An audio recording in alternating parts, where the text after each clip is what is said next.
So for those of you who have played Modern Warfare 3, I'm sure you guys will realise it can actually be quite difficult to level up your weapons in order to get better attachments when the game fully comes out for camos, that kind of thing. But here is the fastest way to level up your weapons in Modern Warfare 3 right now. Currently it's in the beta, but most of these tips will apply to the full game as well. So whenever you're watching this, it should still be helpful, hopefully. But at the moment, this is during the Modern Warfare 3 beta. So be sure to leave a like if you find this video useful, and check out my other Modern Warfare 2, Modern Warfare 3 and Warzone Season 6 videos as well. Without further ado, let's dive straight into the tips. So first of all, a few important points for the class setup. For the tactical equipment at the moment in the beta, the best things we've kind of got really are like flash grenades, so you can use those to chuck at enemies, or otherwise you can use battle rage to heal yourself, which will obviously help you to stay alive longer and get more kills. The flash grenades can get you some XP as well, so it depends which one you want to use. For the lethal equipment, I've currently got a frag, but once we get better equipment, I will put that on as well. Now for the field upgrade, there'll be quite a few useful ones, but at the moment, I think one important one, which probably some people have overlooked, is the ACS, or the Automated Computer Spike. This basically slowly captures points and temporarily hacks nearby enemy devices, and I'll explain in a minute why that's quite helpful to level up your weapons faster in Modern Warfare 3. For the score streaks, put on whatever ones you can, it doesn't really matter too much, but a UAV is quite good to have. And I just want to make sure you guys know that obviously, as well as getting kills in the game, be sure to use your weapons to destroy enemy equipment, enemy field upgrades and enemy kill streaks, as this obviously gets you more weapon XP that will add up and will allow you to level up your weapons faster. And you can also use field upgrades, score streaks and equipment to get some weapon XP too, like your own field upgrades, score streaks and equipment. So make sure you're using that as well, that will get you some weapon XP. And also don't forget to get more exciting kills, which will earn you medals. So for example, like headshots, long shots, bloodthirsties, rapid kills, that will also get you more weapon XP as well, because you're getting more kind of exciting kills, if you like. Now there's two main methods in Modern Warfare 3 that will help you level up your weapons really fast in the game right now, or as fast as you can, and they're as follows. The first one is kind of like a ground war method, we'll talk about that in a minute, and the second one involves the normal sort of 6v6 multiplayer matches,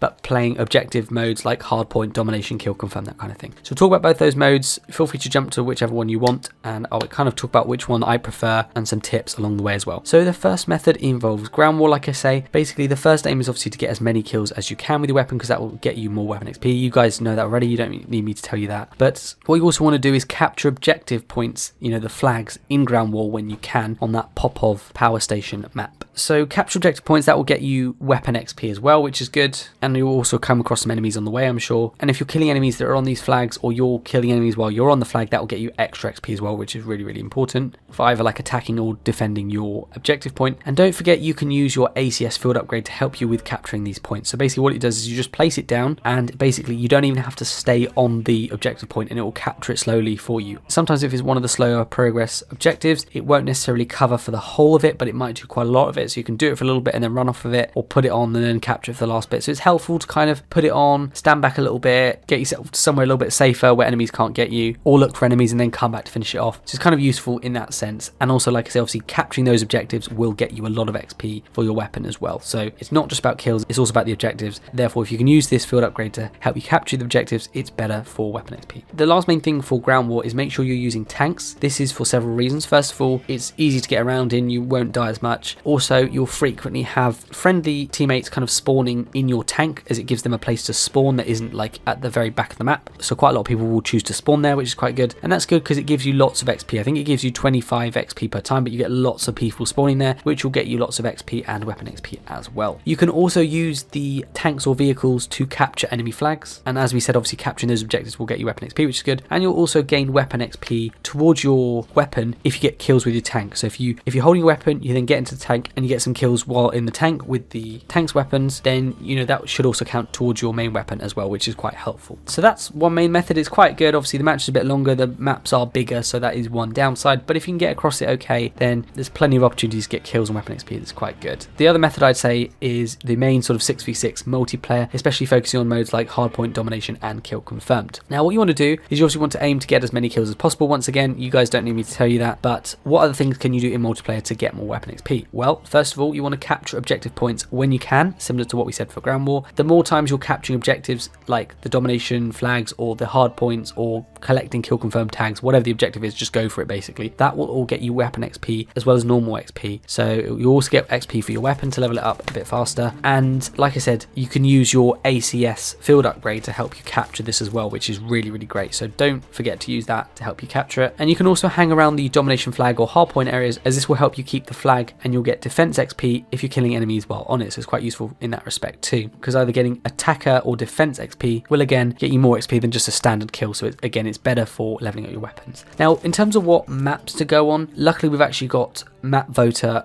back in the game now, so we can choose which map we want to an extent. There's only 3 maps in the game right now in the beta, which are Favela, Skid Row, and there's Estate. To be honest with you, everyone seems to keep voting for Estate. I'm not sure why. And that can be good, although sometimes it's a bit of a bigger map, so I generally don't always like it. I would say Skid Row is quite a good one because there's lots of areas of like close range engagement, so Skid Row is quite good. Favela is also quite good as well, but if you don't like Favela, then Estate is okay. But I'd say probably Skid Row or Favela are probably my best 2 at the moment for getting XP, but it just depends how good you are, what weapon you're using. Obviously, like if you're using like more longer range weapons, then Estate might be better for you because there's lots of lines of long range engagement, whereas if you're playing with like more close quarters weapons, some of the other maps might be better because obviously you're getting more up and close to the enemies. There will be other maps coming soon, so I believe tomorrow, starting 8th of October, there'll also be Rust coming in the beta, and that is quite a close quarters map. I'm sure when that comes out, it's going to be much easier to get weapon XP and level up and so on, so I'd highly recommend obviously using that once it's out, but for now we haven't got it. And obviously, you know, as the beta progresses, like next weekend, I'm sure there'll be more maps to come, and obviously when the game launches, we'll get all of the, you know, remastered 16 maps from Modern Warfare 2, the original game. So some of those are quite good, including Rust, like Terminal, High Rise, that kind of thing. They're all quite good. So basically try and play on the smaller maps if you're using weapons that are more kind of close range engagements. It might be easier to play on bigger maps if you're using weapons like snipers where you need like longer distances ideally. So before we talk about the best mode, I just wanted to kind of give a few quick tips for the game as well. So obviously you're getting as many kills as you can, as we've said, and for this you want to make sure you're checking your UAV. Luckily we have like red dots on the map now. Also your compass can be kind of helpful. Listen out for enemy callouts or kind of like sounds in the game like footsteps, grenades going off, gunfire, that kind of thing. Reload when it's sensible, take cover when you need, and be kind of more aggressive to get these kills, but not running and gunning too much that you're dying basically. That is what I'd say. And like I say, mainly just go for the objective as much as you can and use your field upgrades to help you, but don't forget to use your tactical equipment and your score streaks as well to help you find more enemies, to get more XP, that kind of thing. Those are basically the 2 main methods. I would say at the moment probably method 2 is actually a bit better in terms of like playing on those small 6v6 maps on modes like hardpoint, domination or kill confirmed, but if you can properly like utilize the ground war one, it's quite good as well. So it just depends what you want to do, but at the moment I would say that's better. If I find a new better way to level up weapons, obviously I'll keep you guys updated, but that is the best way to level up your guns in Modern Warfare 3 right now. If you guys haven't, make sure you check out my video on the best settings in Modern Warfare 3 right now. You don't want to be missing out on that, as it's all very well you're rocking with a good class setup, but if your settings aren't optimized, then you won't do as well. You want to make sure your graphics settings, controller settings, audio settings are all set up as best they can be. So definitely go check out that video if you haven't already. If you found this useful, be sure to leave a like, check out my other Modern Warfare 3 guides like the settings video and some of the best loadouts as well, and be sure to subscribe with the bell icon clicked to turn on post notifications so you can stay up to date with all my latest Modern Warfare 2, Modern Warfare 3 and Warzone videos. But thank you so much for watching. Hope you guys found it helpful, and I'll see you all on the next one.